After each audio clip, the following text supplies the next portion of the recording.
Welcome to Quick History Facts, where we explore the fascinating people and events that have shaped our world. Today, we will look at the life of the real Princess Charlotte of Wales, who dies in the first episode of Queen Charlotte, a Bridgerton story.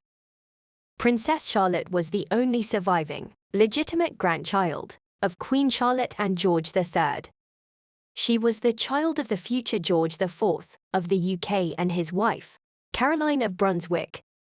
George and Caroline were married in 1795, and from the very beginning, they absolutely detested one another. They ended up separating only a few weeks after their wedding, but they did consummate the marriage. And Princess Charlotte Augusta was born 9 months later. Little Charlotte was named after her grandmother, Queen Charlotte. She was seen as the hope for the nation because she was the heir to the throne. If her parents had had any male children, she would have been bumped down in the line of succession. But this didn't happen, so she was the heir to the throne. She was a healthy, happy child, but she had warring parents. And any child of divorce knows how difficult it is to deal with parents and their fighting. Charlotte's parents lived at different residences, so she was often shuttled between the two. Her father was quite spiteful, and at one point he banned her from seeing her mother. This, of course, deeply upset Charlotte. When her father became the Prince Regent, during the time when George III was suffering from mental illness, her father became more strict with his control over Charlotte. He restricted who she could see, and at one point she was a bit trapped at Windsor with her unmarried aunts. She ended up falling in love with her cousin, George Fitzclarence. He was sent away, so she fell in love with another guy, like any normal teenager. Eventually, she fell in love with someone called Prince Leopold of Saxe-Coburg-Saalfeld. Her father disapproved and wanted her to marry someone else, which was quite a drama in itself.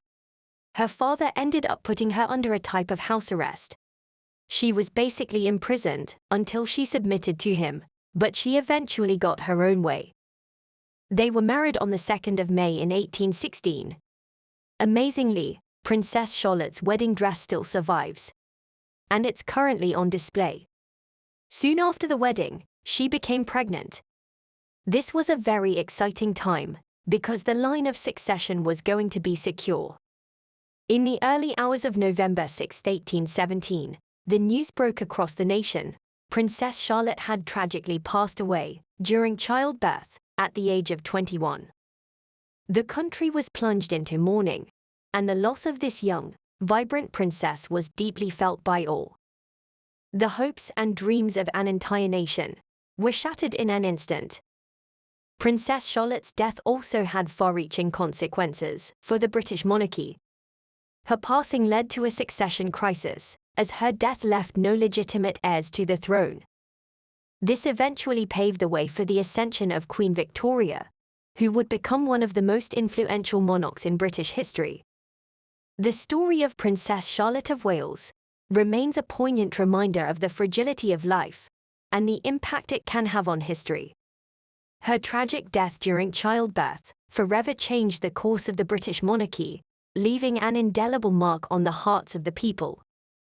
Join us next time as we continue to explore captivating tales from history.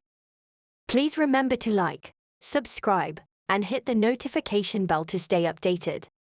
Thank you for watching.